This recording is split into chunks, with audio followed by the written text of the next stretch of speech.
Okay, so good morning. Hindi dapat ako mag-video ngayon pero pakita ko lang sa inyo yung difference ng growth. Ngayon ay July 4, Sabado. So mag-harvest ako for our client. Ito yan. Ito yung inabutan talaga ng medyo may init na panahon. So medyo nabansot. Pero pag compare ko lang, ito kasi may net shade. Tapos yung isa wala. So magka-batch yan. Ito. Tsaka yon. So ito, mapapansin nyo, parang medyo buhaghag ang tubo. Doon sa kabila,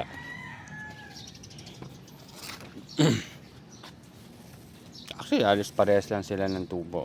Ito, nag-harvest na rin ako dito, isang peraso lang yata kahapon.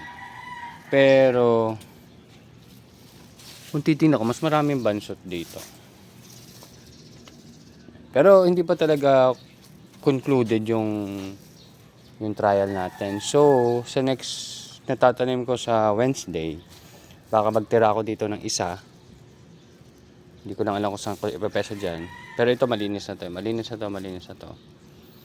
Isa. Tapos yung tatlo doon. So, ganun yung next batch. Pero pakita ko sa inyo, yung inabutan naman ng medyo maganda-gandang panahon na. Ito kasi, itong batch na to, harvest niyan ay sa 3 o kahapon ang start ng harvest. Ito naman, itong paubos na harvest niyan is nung 28. Ito naman, ang harvest nito ay sa July 10. Ayan, July 10. Ito yan. Pero makita nyo, ang ganda na. Although ito, medyo hindi maganda yung batch na to. Tatlo lang kasi yun, tatlong box. So, itong dalawang box, napakaganda ng tubo. Pwedeng pambenta na agad dyan. So, ayun lang. Hindi ko napapakita yung iba sa next update na. So, sa ngayon, recently ito, may talong tayo dito. Ito, siling panigang. Talong, siling panigang, tsaka pandan. So, nakahingi tayo ng pandan. Papalakihin na lang natin. So, ito, okra. Tapos, ito, oregano. Meron din doon, oregano. Ayan, pandan, tsaka oregano. Maliliit lang. Kasi yung hiningan ko nasa paso lang din, walang malalaki. So, kumuha tayo. Tayo na lang papalaki. So, ito yung mga ano natin, no? Mga basil. So, tanim lang naman tayo ng tanim dyan. Then, subok lang din tayo ng subok. Ayan. So, ito yung compost natin to eh. Mostly mga browns yan eh, or galing dito sa mga tanglad natin. Inharvest ko, nilagay ko dyan. So, pinagsama ko na sila. Kasi ito mga bagong compost. So, mapasin yun, nakapalibot yun dito kasi tinetesting natin yung bok choy. Bok choy yung ginagawa kong pang testing. Ito, nagkaroon na itong leaf miner.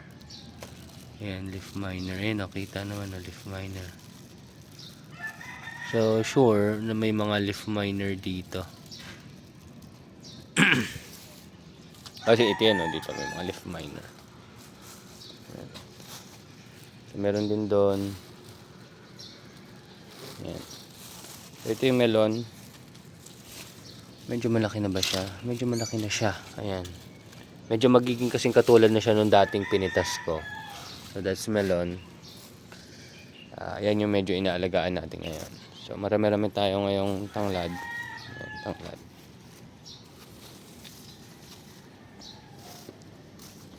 And ito, yan. So, part ng testing natin, hindi, pag medyo tuyo na yung panahon, lalagyan ko na rin ng tape yon. Kahit tape na lang na ganito. Scotch tape. Itong gitna kasi, medyo banat, may taga-banat dun sa likod, kabila eh. Yan. So, may mga red tayo dyan. Yan. Kasama ng mga red dyan. So, maliban dyan, eto. So, yung mga cuttings natin ng, zinnia, nilagay ko na rin dito. Ayan, transfer ko na. So, hindi masyado maganda yung lupa na yan, pero tingnan natin kung anong mangyayari.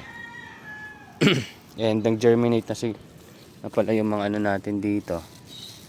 Ayan, nag-germinate na yung mga tawag dyan? Spinach, yan. Ito medyo maganda lupa, yon hindi magandang lupa. So, tingnan natin. Ayan, nag-growth na sila.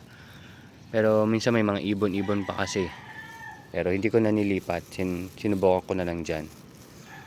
Yan. So umulan naman kahapon, so hindi ko kailangan magdilig. So ngayon harvest lang ako.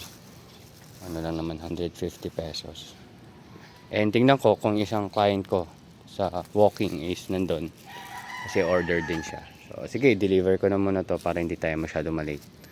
So thank you very much and see you next updates mga tropa. Bye bye.